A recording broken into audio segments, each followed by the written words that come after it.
ദശാവതാര ക്ഷേത്രങ്ങൾ നമ്മുടെ നാട്ടിൽ പലയിടങ്ങളിലുമുണ്ട്.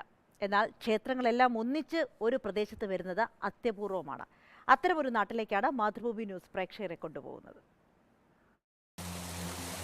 ഇത് കോഴിക്കോട് ജില്ലയിലെ കാക്കൂർ ഗ്രാമം.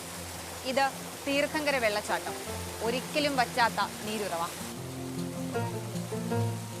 എന്റെ പിന്നിലായി കാണുന്നത് പൊൻകുന്നുമലയാണ്. ഈ നാടിന് ഒരു പ്രത്യേകതയുണ്ട്.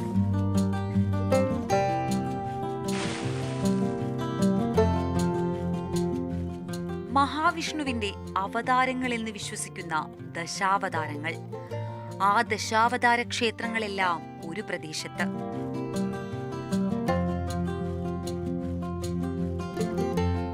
പൊൻകുന്നുമലയുടെ താഴ്വരയിലെ ഒരു നാട്.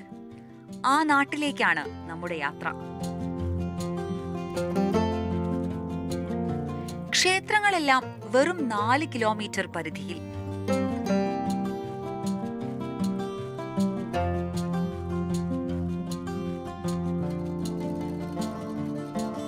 പരശുരാമ മഹർഷി 108 ദുർഗാലയം 108 ശിവാലയമൊക്കെ സ്ഥാപിച്ചതിന് ശേഷം സ്വന്തം വൈഷ്ണവ സങ്കല്പത്തിൽ എന്തെങ്കിലും കാര്യങ്ങൾ ചെയ്യണ്ടേ എന്നുള്ള ഇതിൽ യാത്ര ചെയ്തുകൊണ്ടിരിക്കുന്ന അവസരത്തിൽ പൊൻകുന്ന് മലയിലെത്തിയിട്ട് ഗൗതമമുനിയെ കാണപ്പെടുകയാണ് ചെയ്തത്. അങ്ങനെ ഗൗതമമുനിയായിട്ട് സംസാരിച്ച് അങ്ങനെ ഈ പൊൻകുന്ന് മലയുടെ പരിസരത്തായിട്ട് ദശാവതാര ക്ഷേത്രങ്ങൾ സ്ഥാപിക്കാൻ തീരുമാനിച്ചു. അങ്ങനെയാണ് പൊൻകുന്ന് മലയുടെ ഭാഗങ്ങളിലായിട്ട് ദശാവതാര ക്ഷേത്രങ്ങൾ ഉണ്ടായ കാരണം.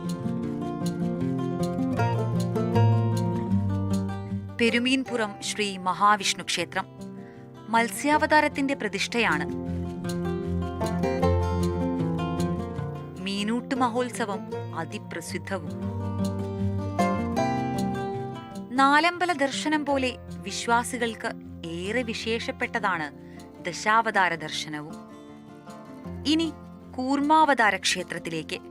ആമമംഗലം ശ്രീ മഹാവിഷ്ണു ക്ഷേത്രം. നേരത്തെയൊക്കെ പറയുന്ന ഒരു ശ്രീചക്രം വരച്ചാൽ അതിൻ്റെ പരിധിൻ്റെ ഉള്ളിൽ വരത്തക്ക വിധത്തിൽ എന്നാണ് പറയാറുള്ളത്. എയർ ഡിസ്റ്റൻസ് വളരെ ചുരുക്കമായിരിക്കും. പക്ഷേ അല്ലാതെ നമ്മൾ ഇപ്പോഴത്തെ സ്ഥിതിക്ക് യാത്ര ചെയ്യുന്ന വാഹനത്തിൽ യാത്ര ചെയ്യുമ്പം കൂടുതൽ സമയം വേണ്ടി വരുന്നുണ്ട്. വരാഹാവതാര ക്ഷേത്രം കേരളത്തിൽ അപൂർവമാണെന്ന് പറയാം. അതിലൊന്നാണ് പന്ന്യംവള്ളി വാര്യം മഠം മഹാവിഷ്ണു ക്ഷേത്രം.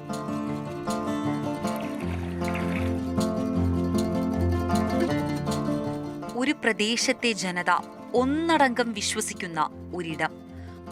അതാണ് നടുവല്ലൂർ ദേശക്കാർക്ക് ശ്രീ തൃക്കോയിക്കൽ നരസിംഹ ക്ഷേത്രം. ഇത് നടുവല്ലൂർ പ്രദേശത്തിന്റെ ഒരു ദേശക്ഷേത്രമായിട്ടാണ് കണക്കാക്കുന്നത്. ഒരു കാലത്ത് ഇത് നടത്തി പോകാൻ പറ്റാത്തൊരവസ്ഥ വന്ന സമയത്ത് മലബാർ ദേവസ്വം ബോർഡ്, അതായത് മുമ്പുണ്ടായിരുന്ന ചെന്നൈ മദ്രാസ് ആസ്ഥാനമായിട്ടുള്ള HRNCനെ ഏൽപ്പിക്കുകയെ അവരായിരുന്നു ഇതിൻ്റെ കാര്യങ്ങളൊക്കെ നടത്തിക്കൊണ്ട് വന്നത്. ഇപ്പോൾ അത് മലബാർ ദേവസ്വം ബോർഡിൻ്റെ രൂപീകൃതമായതോട് കൂടിയിട്ട് മലബാർ ദേവസ്വം ബോർഡിൻ്റെ കീഴിൽ പ്രവർത്തിക്കുന്ന ഒരു ക്ഷേത്രമാണിത്. നൂറ്റാണ്ടിന്റെ പഴക്കവും കൊത്തുപണികളും ക്ഷേത്രത്തെ അതിമനോഹരമാക്കുന്നു. ഈ ദശാവതാര ക്ഷേത്രങ്ങളുടെ കാലപ്പഴക്കം നമുക്ക് കൃത്യമായിട്ട് പറയാൻ സാധിക്കില്ല. പലതും പല നൂറ്റാണ്ടിലും നിർമ്മിച്ചതാണ്.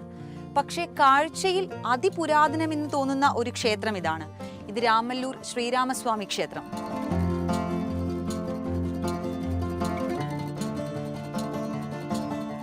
ശ്രീകൃഷ്ണ ബലരാമ ക്ഷേത്രങ്ങൾ 4 കിലോമീറ്റർ പരിധിയിലാണ്. മുഖത്തോട് മുഖം നോക്കുന്ന രീതിയിലാണ് അതിന്റെ രൂപകൽപ്പന. പൊൻകുന്നുമലയുടെ മനോഹാരിതയിൽ അങ്ങനെ നിൽപ്പാണ് വാമനക്ഷേത്രം. ക്ഷേത്രത്തിന്റെ പുനരുദ്ധാരണ പ്രവർത്തനങ്ങൾ നടക്കുന്നു. തീർത്ഥങ്കര വാമനാവതാര ക്ഷേത്രം ഒരു ഉരുൾപൊട്ടലിനെ തുടർന്ന് നശിച്ചു പോയതാണ്.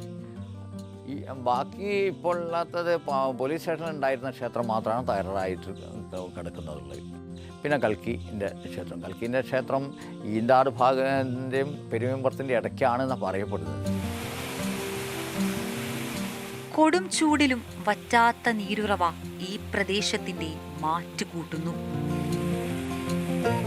പരശുരാമ ക്ഷേത്രം അന്വേഷിച്ചപ്പോൾ ഒരൽപ്പം നിരാശ. അത് അന്യാധീനപ്പെട്ട് കിടക്കുകയാണ്. അതിനിപ്പോൾ കേസ് നടന്നുകൊണ്ടിരിക്കുകയെന്ന് വലിയ താമസമില്ലാതെ തിരിച്ചു കിട്ടുമെന്നാണ് പ്രതീക്ഷിക്കുന്നത്. വിശ്വാസങ്ങളെ നെഞ്ചോട് ചേർക്കുന്ന ജനത. ഈ നാടിന്റെ പേരിലും അവർക്കൊരു കഥ പറയാനുണ്ട്.